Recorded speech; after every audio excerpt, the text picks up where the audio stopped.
nuestros invitados e invitadas para la mesa de diálogo. Se va a poner sabroso, así que déjenme iniciar saludando a Sofía Lameiro, a la activista Sofía Lameiro, a la querida Sofía Lameiro, allá en Jalisco. ¿Cómo estás, Sofía? Buenas tardes, buenas noches.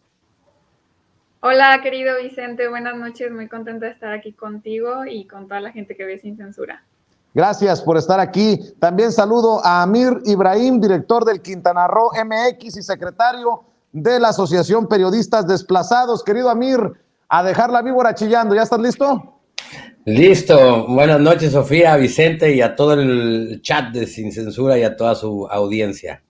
Y también vamos a incluir en esta mesa de diálogo al economista, politólogo y miembro de esta familia Sin Censura, a don Mario Campa, a quien extrañamos los domingos, pero por eso le entra a estas mesas de diálogo. Mi querido Mario, ¿cómo le va disfrutando de sus domingos ahora sí, ya que no tiene el espacio, el compromiso los domingos en las trincheras de Sin Censura? Bueno, disfrutando entre comillas, ¿no? Hola, buenas noches a Sofía, a Mir, a ti, Vicente, gusto de saludarlos como siempre, y al equipo de producción y a la audiencia de Sin Censura, ¿no? A toda la familia de Sin Censura. Oye, a ver, vamos a iniciar. Yo debo de iniciar diciendo, qué bueno que Sin Censura en su momento fue el primer medio digital al que le dieron su acreditación, acceso a Palacio Nacional a las mañaneras. Qué bueno que cada vez somos más los medios independientes, las voces independientes ahí frente al presidente, pero qué orgulloso me siento de los corresponsales que han llevado el nombre de Sin Censura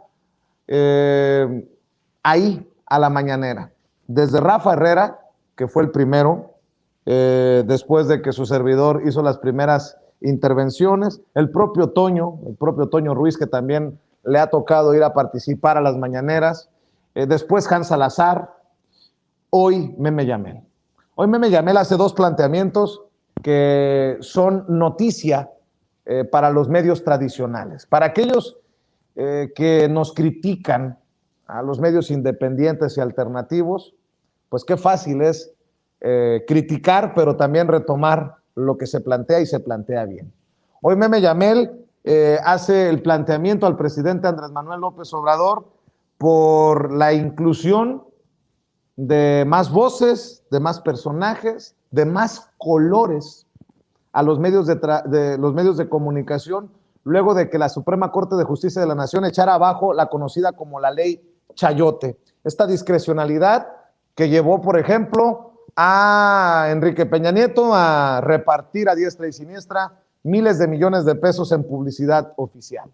Entre otras cosas, Meme Yamel dice, ¿y qué tal, presidente, si también de alguna manera se le obligara a los medios de comunicación, bueno, obligar es una palabra muy fuerte, se revisara que los medios de comunicación que reciben publicidad oficial le cumplieran a sus trabajadores? Muchos reporteros no tienen contratos, siguen siendo víctimas del outsourcing. Hay algunos que no tienen las garantías que se merecen, y creo que es un planteamiento muy importante. ¿Cómo lo ves tú, Sofía? El presidente dice que tiene que hacer una propuesta a Jesús Ramírez Cuevas muy cuidadosa. Si bien es cierto, el gobierno no puede intervenir en las compañías, pero sí creo que no se puede quedar el dinero, los cientos, miles de millones de pesos entre los dueños de las empresas, cuando abajo el que se la anda partiendo anda valiendo madre. Y creo que no exagero cuando uso esos términos, Sofía. Sí, totalmente. También aprovechar para reconocer que el trabajo que hace Sin Censura en las mañaneras, la verdad es que es muy bueno hacer preguntas tan puntuales y que abren, ahora sí que discusiones interesantes como esta, es muy valioso, y que se aprovechen específicamente las preguntas en la mañanera para hacer planteamientos más serios. Creo que es muy, muy importante en estos momentos, ¿no? Y sí, respecto a lo que planteas, creo que sí es bien importante que haya una regulación con los medios de comunicación y sus trabajadores, la forma en la que tienen a los trabajadores. Creo que algo de eso ya se estaría resolviendo con la ley que prohíbe el outsourcing. Ahí la Secretaría del Trabajo tendría que ser doblemente escrupulosa en la forma en la que revisa a las empresas para asegurarse de que se están respetando los derechos laborales de los trabajadores y las trabajadoras y sobre todo que no están siendo contratados bajo el método del outsourcing. Pero también creo que hay algo bien interesante de lo que debemos de hablar que tiene que ver con el gasto de comunicación social que tienen los gobiernos de los 3 niveles de gobierno, y es cómo se gestiona, ¿no? Creo que el presidente fue también bastante puntual en que sí era necesario regularlo, pero también hacía algunas observaciones interesantes como el tema de que no se condicione la publicidad para que hablen bien del gobierno. Y es creo, ahí como una línea delgada entre lo que puede estipular la ley y lo que pues no le corresponde ya como tal al gobierno gestionar, ¿no? En términos de cómo se generan o deben de regular pues las licitaciones o el dinero que se reparte, creo que sí es bien importante que se retome el sentido de la ley y a partir de eso se gestionen mejor los recursos. Es el motivo para el cual se buscan repartir los gastos de comunicación social, ¿no? Aquí en la ley habla de que el gasto de comunicación social tiene que ir específicamente esa información que se debe de dar a conocer a la población de ciertos logros específicos, ¿no? Y hay ciertos rubros. Sabemos que en secciones anteriores se utilizaba de mal modo, pero todavía sigue esta mala costumbre en los gobiernos locales y es muy importante que lo notemos porque ahí tienen un trabajo pendiente los congresos locales. Tal es el caso, por ejemplo, de Jalisco, que el gobernador ha destinado millones de pesos del presupuesto público a gasto de comunicación social, que es simplemente hacer una gira en medios de comunicación con él para hablar de ciertos temas que a él le interesa mover en la agenda local y también en la agenda nacional. Y también que se han dado estos grandes contratos a 3 empresas específicas que son cercanas al grupo del gobernador y al grupo de Movimiento Ciudadano y que se han encargado de esparcir mentiras en redes sociales y también de amedrentar a periodistas, activistas y opositores de su gobierno, ¿no? Entonces creo que sí ahí tenemos que hacer una forma de una reforma en lo local, que también hable con los gobiernos municipales y los estatales.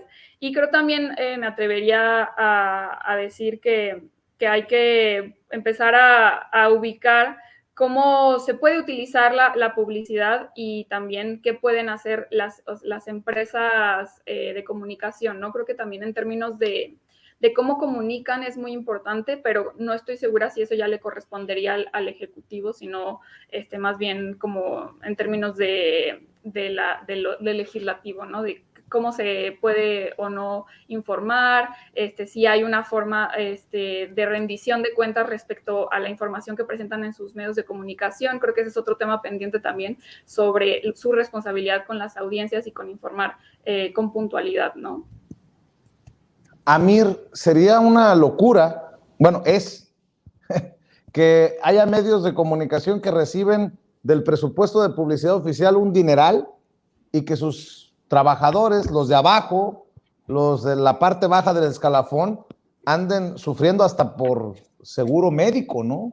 Creo que es una propuesta que demuestra en la voz de Meme Yamel, como corresponsal de Sin Censura, que nosotros lo que queremos es un mejor gremio, mejores condiciones para ejercer nuestra profesión, nuestra labor, y que aquí, pues, vamos todos, independientes, tradicionales, para que aquellos que nos acusan de disque generar con nuestros comentarios violencia contra los medios tradicionales, pues que tengan su periodicazo en el hocico. Ni ellos mismos lo promueven desde sus trincheras.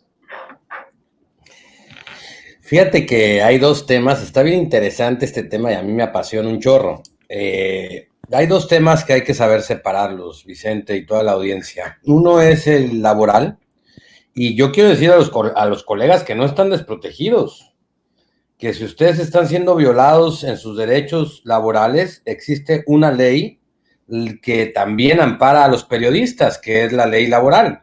Es decir, usted puede ir a imponer una denuncia en donde exija que se le respeten sus derechos laborales y tampoco pueden correrlo de manera injustificada.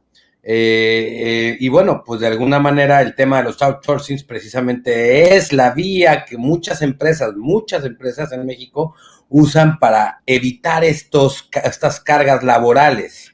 Pero si usted ha trabajado, y le hablo a los colegas, has trabajado durante 15 años en un medio de comunicación, llámese el que se llame, ¿no? Pues tú tienes un derecho establecido por haber trabajado ahí, tienes derecho a tu indemnización justa, tienes derecho a tus aguinaldos, a tu seguro social, a tus prestaciones de ley completas.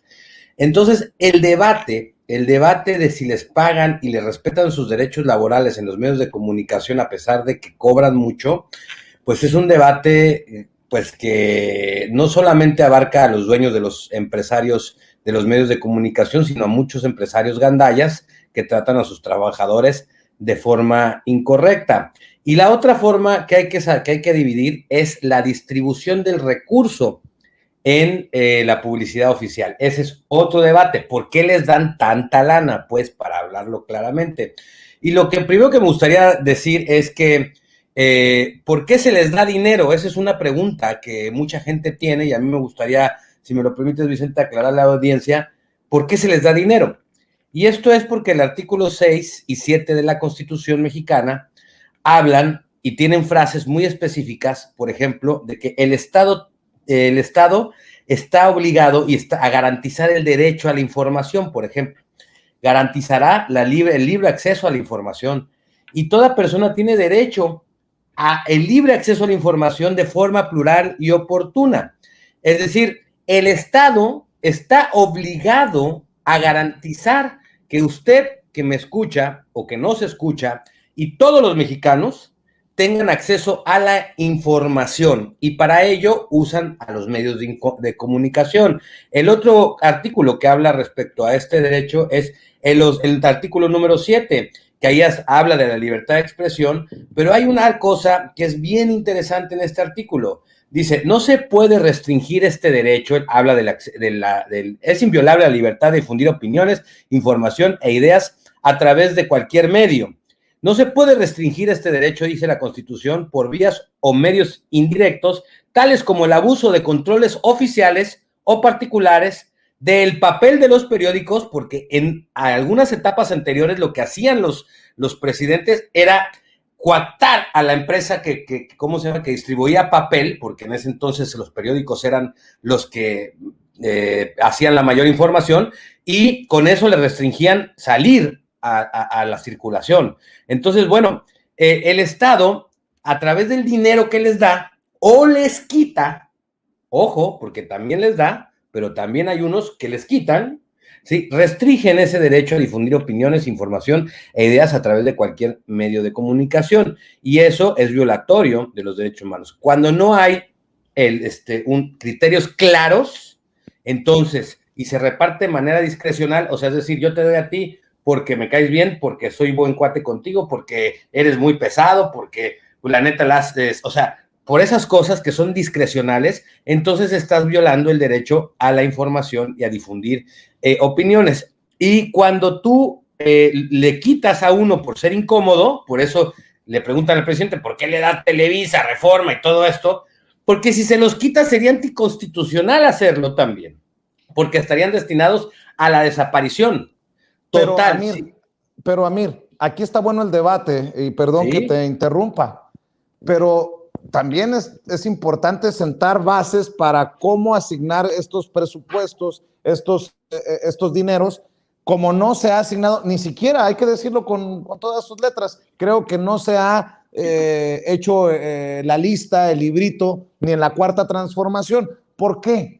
Porque también debería de estar ahí especificado que el medio que sea sorprendido, por ejemplo, promoviendo fake news, noticias falsas, contribuyendo a la infodemia, debería de ser sancionado con no recibir por lo menos publicidad oficial, porque muchos de estos medios promueven fake news. Por ejemplo, solo como ejemplo, Amir, hoy el periódico La Jornada, creo que es el tercero en la lista de los que reciben más publicidad oficial en este gobierno, no con Peña Nieto, no con Calderón, en este gobierno, La Jornada.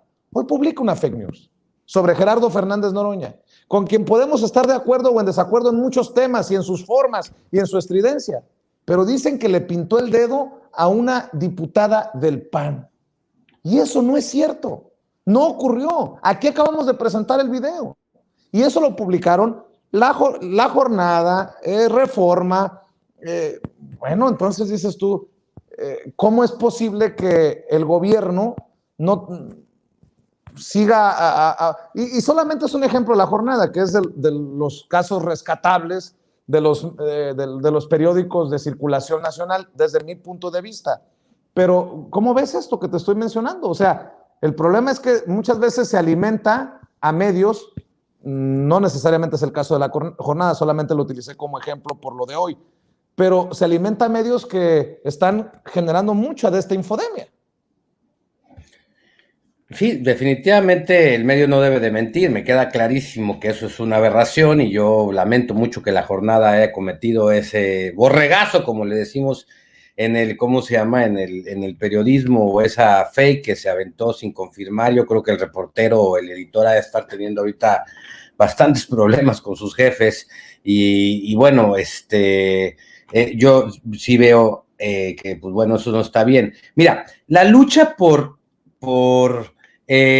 poner criterios claros de cómo se va a distribuir el dinero oficial para la publicidad es una lucha que se lleva hace mucho tiempo atrás, que la hacen asociaciones civiles que la promueven como Fundar. Ganan un juicio porque no querían legislarlo, querían tenerlo en el chayote, en esta discrecionalidad. Fundar hace un juicio, después de muchos años lo gana y después de muchas, de todos los procesos, los jueces dicen, el Congreso tiene que legislar. Y entonces, por mandato judicial, el Congreso se ve obligado a legislar. ¿Y qué es lo que pasa? Que publican la ley chayote esta que dicen que es ahorita inconstitucional.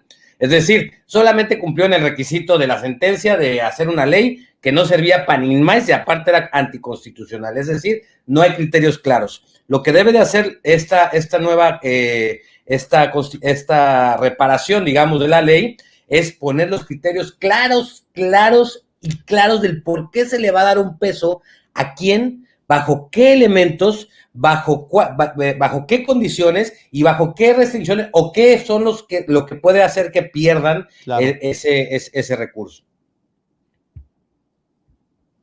Así es. Oye, voy con Mario Campa. Mario, pues así como está de avispada la gente, me pregunta un amigo a través de WhatsApp, o sea que yo me puedo amparar como ciudadano de que se le esté asignando dinero a un medio de comunicación que promueve fake news, que promueve la infodemia. Qué interesante este debate, mi querido Mario Campa, y todo provocado por el planteamiento que hace nuestra querida Meme Yamel en la mañanera.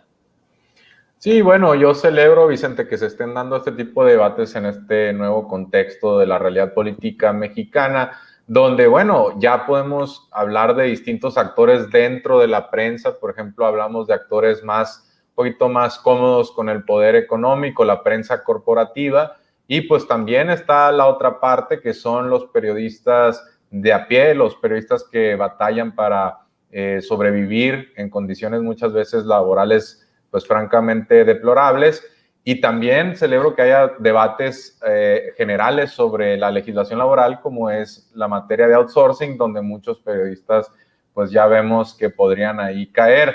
Entonces, creo que es sano discutir este tipo de cuestiones, y algo que todavía no se discute quizá con tanta profundidad, pero es un debate muy espinoso, tengo que reconocerlo, es cómo se asignan los presupuestos de una manera pues medianamente profesional, controlada, transparente, etcétera, etcétera, a estos medios de comunicación, ¿no? Cómo se asigna el presupuesto público. Artículo 19 pues propone a una serie de métricas, en fin, pero es difícil que alcancemos un consenso en este tema. ¿Por qué? Porque aquí nos topamos con una cuestión de la frontera tecnológica y una disputa de los medios tradicionales contra medios poco convencionales, ¿no? Tendríamos que llegar a acordar cuáles son las métricas relevantes e incluso primero tendríamos que definir pues de dónde salen y qué compañía las va a levantar. No es lo mismo, por ejemplo, los rankings de Amazon con Alexa a los de Comscore, ¿no? Para determinar pues las audiencias. Es difícil comparar, por ejemplo, tiraje contra periódicos digitales, cuyo negocio ya es totalmente digitalizado. Entonces, si seguimos utilizando métricas antiguas, pues nos vamos a dar contra pared, en el sentido de que vamos a estar fortaleciendo a medios tradicionales que quizá estén perdiendo audiencias jóvenes, y por supuesto que también estén ya en franco declive. También en un medio tan cambiante, de un año a otro, podemos tener la situación de que tomemos métricas ya que quizá quedaron un poquito en el olvido, porque las audiencias cambian tan rápido de gustos que es probable que estemos empoderando a un actor que quizá ya esté cayendo en contenidos. Dentro de esta reflexión, por supuesto, entran las fake news. Cuando se está utilizando presupuesto público a través del gobierno, dándole a estos actores mediáticos, pues uno asume que es por un bien común, porque se está promocionando algún tipo de servicio de gobierno. Vamos a dejar de lado, por supuesto, la promoción personal, que no debería darse, pero sí, por ejemplo, la venta de boletos de la Lotería Nacional, ¿no? Ese tipo de publicidad difícilmente la vamos a quitar por completo, o incluso campañas de prevención contra adicciones, contra la ludopatía, etcétera, etcétera. Probablemente sea deseable que exista cierto presupuesto para esas áreas. Ahora, si lo estamos divulgando a través de un medio de comunicación que ya no tiene confianza, donde pues no tiene validez, digamos, legitimidad moral, lo que está haciendo, pues evidentemente el mensaje pierde impacto entre muchos de los suscriptores o no suscriptores del diario, de la televisión, e insisto, dentro de los nuevos medios digitales también, que deberían tener cada vez mayor peso. Entonces creo que es un debate que se tiene que dar, pero que no es sencillo, ¿no? Incluso si establecemos reglas, métricas, nos vamos a topar con que es difícil llegar a consensos sobre cuáles son las que vamos a utilizar, con qué periodicidad, porque nos vamos a topar, por ejemplo, con que algunas de estas no son comparables o ya quedaron rezagadas o en desuso.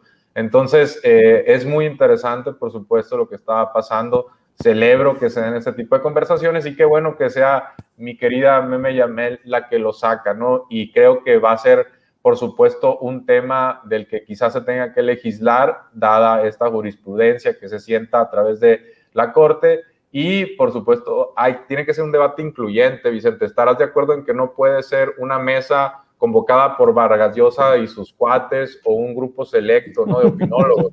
Tenemos que ser mucho más incluyentes que eso y representar los intereses de la base del gremio, ¿no? Pues sí, si no, va a terminar siendo un foro como el de ayer en Jalisco, mi querido Mario Campas, si a eso te referías. Oigan, y otro